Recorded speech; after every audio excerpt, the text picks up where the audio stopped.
Hi everybody, it's Ann with Art on the Creek. Welcome back. I have a fun little nugget for you today. See what I did there? We're going to use the Arches watercolor journal, the cold press paper. I'm absolutely loving this, as you know. We're going to paint a little vignette of Pikes Peak.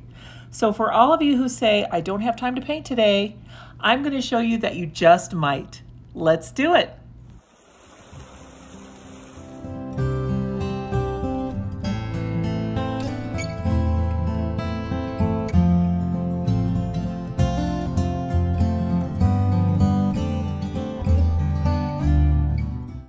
We are all set. I've got my Daniel Smith Colors of Inspiration, and that's the top 12. And then the bottom 12, I've added some really fun colors in there, and we'll dig into a little bit of those too. Here's our reference photo for today. It's from Pixabay, but it was so funny when I was looking at Pixabay for a good photo of Pikes Peak. I have so many. I ran across this one and I thought, hey, is that my photo? Because I've taken photos of Pikes Peak from this angle before. So this is a really great angle and I kind of know where it's taken from. So that's pretty cool. We are using the Arches Travel Watercolor Journal today. Here it is. I'll put a link to it in the description in case you're interested in getting one. And then this, I've got just 2 left, and then I can flip the whole thing over and use the other side of the pages. So I'm excited about that. So when we're drawing on this cold press paper, now for the technique we're going to use today, you're going to want cold press paper or rough cold press paper. Hot press might be just a little too smooth for this technique. We're going to be doing a lot of dry brush with a big, fat, thirsty brush. So I have found that this is just a great way to set aside just a couple of minutes in your day and get some painting done. This whole painting took me just 25 minutes. So if you don't think you have time to paint, you actually might. It's really just great. So what we're going to do here is just cover the basic ridgeline of the mountain. And you see the little boxes that I'm putting in there. Those are just to remind me that those are where the darker shades will go. So just kind of getting some of the clefts in there. And then just to remind myself that there is that bottom curve of a vignette for the trees and the foothills in front.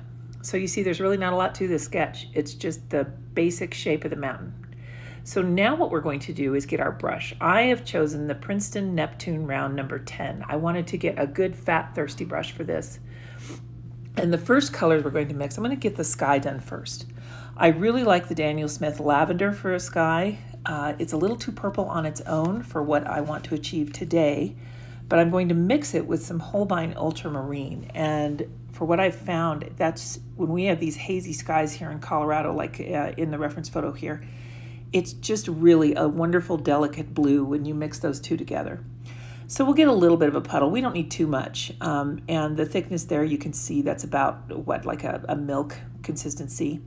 And we're just going to really throw that color down in a horizontal fashion. And then now I'm going, running my brush along the ridgeline there and just kind of not really filling it to the edge, leaving the brush strokes open. That's the best way to do a vignette when you're doing watercolor. I think it's great because it allows you to loosen up and it allows you to not worry about filling in every bit of detail. So you'll see in this sequence here, I'm going to be tipping my, my journal in several different directions, getting the paint to run, to do its thing, doing a lot of wet on wet technique here. Just that's when you have a wet surface and you put damp or wet paint into it. So I'm just trying to get all of this pigment down, not letting it pool in one area, but I'm just really kind of trying to coax it around, not wanting those edges to be uniform at all. I really want to create just this this unfinished look to the painting. That's, for me, that's what I call a vignette. And I know it kind of has that oval frame to it, and this one will also achieve that a little bit. It won't be completely oval, but it will be unfinished edge. So now we're going to go in and get into that Daniel Smith Colors of Inspiration. The first one I'm using is Serpentine Genuine. This color, now whenever you're using their Primatek colors or any color that granulates, you want it to be pretty juicy. The reason for that, especially with these Primatek colors, or for that matter anything that granulates, is you want it to be able to have enough room, enough leeway, so that it can separate and spread and do its thing. And this one granulates into specks of green with burnt scarlet in it. It's just fascinating. This is one reason why we want to use cold press or rough press paper, because the more accentuated these valleys are, the more fun you'll have with these pigments that separate in these paints. Now I'm going in with Mayan Blue Genuine, another one of the Primatek colors. It's just such a beautiful blue. It's almost this rich teal blue. I think it goes great with this palette because we have a lot of these shades in our high prairie and desert climate. There's a lot of that blue-green in the pines. And I'm mixing with it a little bit of Hematite Genuine. This one granulates like you wouldn't believe. It's almost a sheer black-brown. And so this will just tone that Mayan blue down just a little bit. I'm mixing quite a bit of it in there. And there you can see now I'm rolling my brush to get a good amount on it. And what you want to do is hold your brush horizontal. And you want to go in with a very light pressure first, because this does take a little bit of finesse. So let me zoom in here and I can show you what I'm doing. I've just got that fat belly of the brush and I'm skimming it across the peaks on the paper. Now, just as when you're making fur with animals, when you're doing ridge lines like this and mountains, you want to move your stroke in the direction of the mountain. So you can see where I've got the cliffs running down, I am moving my brush in that direction of where the cleft of the rock goes down. So if you can just remember that to keep your brush moving in the way that the gravity would fall, you will get these beautiful ridges and clefts, and it is just such a quick, easy way to do a beautiful mountain sketch with your paints.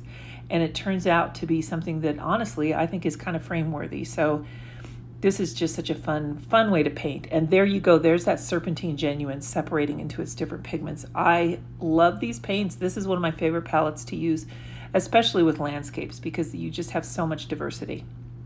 So now we're going to dry that and make sure it's real dry. Going into that Hematite Genuine, and you can see it's kind of a sheer black. It's not like Lunar Black. Their Lunar Black is an amazing granulator, and I really like that one, but that is definitely a stronger black. With this one, I'm mixing now the Hematite Genuine, and this is kind of a, how can I describe it, like a wine color, a maroon, a Bordeaux. And we're going to mix those two together just to get a different shade here to put in our rocks. Now, I wanted to layer these colors on the mountainside here, because when you look at it, depending upon how the light hits it, you can see blues, you can see purples, a lot of red, a lot of gold, a lot of different colors coming up in the mountain. So I kind of wanted to capture all those colors in the rocks and do it in a layered fashion. So now we're just going to go in with this Hematite Genuine and Hematite Genuine mix and continue to kind of go over that Mayan blue mix that we had before. Just getting a little more on my brush here. And now we'll use that dry brush technique again on that upper ridge slope and coming down the right-hand side here. So this is just such a fun way to do rocks, and you could do water this way, you could do oceans, you can do fur. There's so many things you can use this dry brush technique. Bark on trees. It's just really a lot of fun. This color that I'm going into now is Green Apatite Genuine, and I am darkening it with the Hematite Genuine again because I want a very dark green. I'm going to put in that ridge line of the foothills here, and I'm just being really loose. I'm not paying attention to the actual ridge line itself. I'm not paying attention to the depth of the different hills. All I'm doing is saying, hey, there's foothills in front of Pikes Peak. They're not the star of the show here. So when you're doing a loose painting like this, these guys can fall to the background.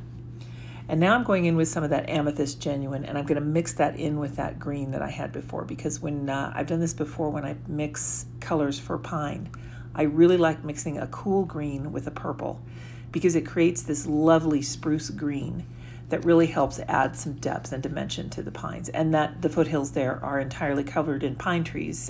When you look at the photo, that's what it looks like anyway. So we'll go ahead and use that same green. This is largely the Green Apatite Genuine. And I'm just going to hold my brush vertically and kind of tap in that suggestion of the larger spruce trees on either side.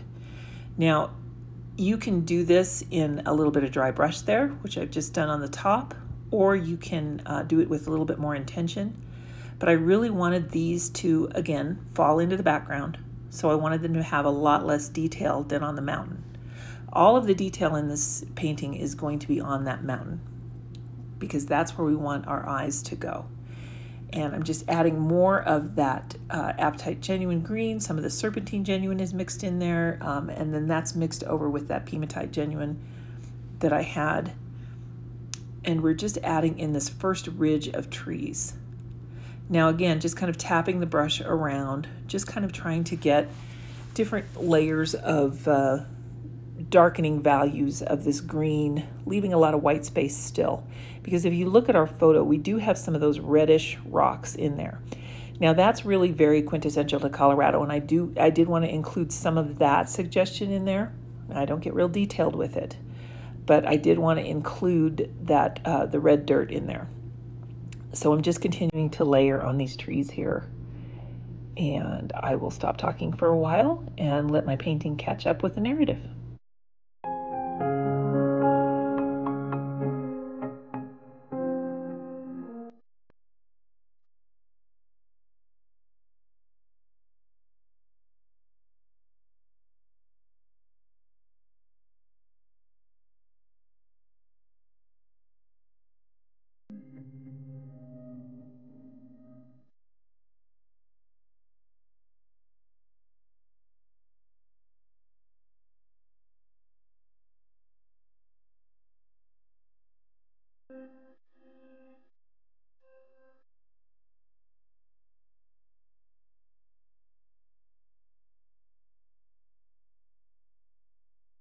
Now I've got that mix in for the rocks, and for this I've focused on the Primatek Genuine and the Quin Gold that comes with the Daniel Smith Colors of Inspiration set.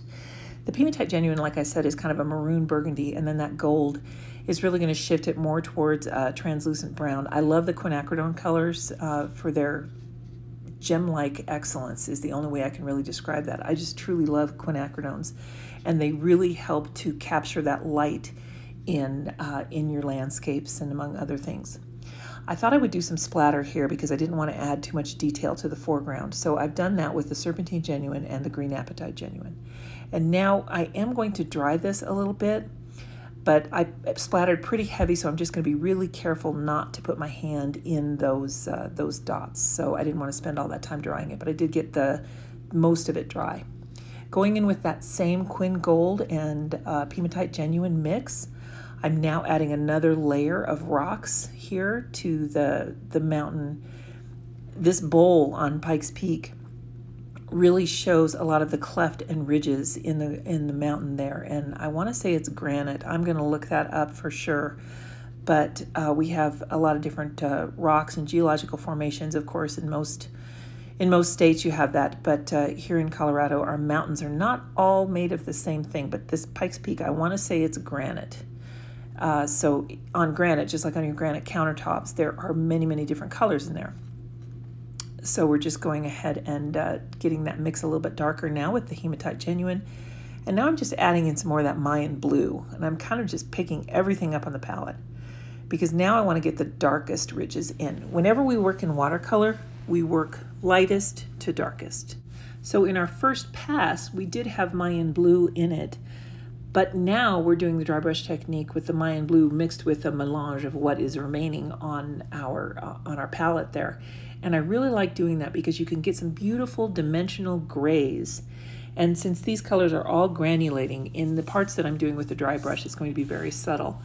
But your eye will see the whole painting as very cohesive. That's another thing that's really important. When you're mixing your colors, you want to make sure to stay within the same range that you've used. So rather than introduce another blue here, I've mixed in again that Holbein ultramarine blue. I'm just trying to get those the tree line, the tree line on the foothills, trying to get that just a little bit more intense and show that it's a little bit darker, a little bit more dense forest there. And all along while you're painting, you constantly want to assess values and make adjustments accordingly. So now I've gone into that Quin Gold again, and I'm just kind of mixing it with some things that are already on the palette. I'm going to add some of that Primatek Genuine because I really like that brown that was mixed together with that. And I'm going to punch up some of these ridge lines here to kind of suggest with their warmth that the sun is hitting them a little bit differently. So I really like the mix in warm and cools that I was able to achieve on the rocks here. I'm really just playing and having a great time. And that's what I would encourage you to do too when you're painting. Don't get stuck in, you know, the rules where I have to use this color palette or I have to stay within this range of colors. You can use whatever you like. I've used several colors here, and I mix them together to create new shades. That's a lot of the fun of watercolor. When you can get together with your paints, set aside some time, and really just enjoy the process. Now I've got that Primatek green and I'm just cleaning up the palette with it. I'm coming in here and getting some more trees ready, and I just want to pick up the blues and whatever green I've got left on my palette. I'm just really mixing it all together because I want to get a very rich, dark green. Now that I have this darkest value of green on my brush, I can accentuate the values of the shadows in that left pine and also bring that pine forest along the left ridge there. That helps put that foothill ridge toward the back because these pines here are spaced further apart, and on this immediate hill then you would be able to see those pines a little more closely than you would on that foothill ridge in the back. So I'm just kind of rolling my brush around and just kind of really dancing those, kind of scumbling those pine trees in. I'm not doing anything definitive. I'm just saying, hey, there is foliage here. As I'm finishing up these trees here, I'm also kind of passing my eye all over the painting continually just to make sure that I've got the composition the way I want it. And you know what? I think I do. I think this one's done. I just love our reference photo here. Like I said, I happened to take a photo that was very similar. So look through your old photos, look through your phone, see if you've got a photo that you just really like and find yourself showing it to people kind of often. That's the one to sit down with and set aside just a half hour of your day to see if you can recreate that memory in paint. I hope you guys have a wonderful day. Thank you so much for joining me. This is Anne again. Thanks for watching Art on the Creek. We'll see you next time. If you enjoy content like this, please leave a comment. If you haven't subscribed already, I would love to have you as one of my subscribers. And if you'd consider sharing this video with a friend, I would really appreciate that because that greatly helps my channel. Thanks so much, guys. We'll see you next time. Bye now.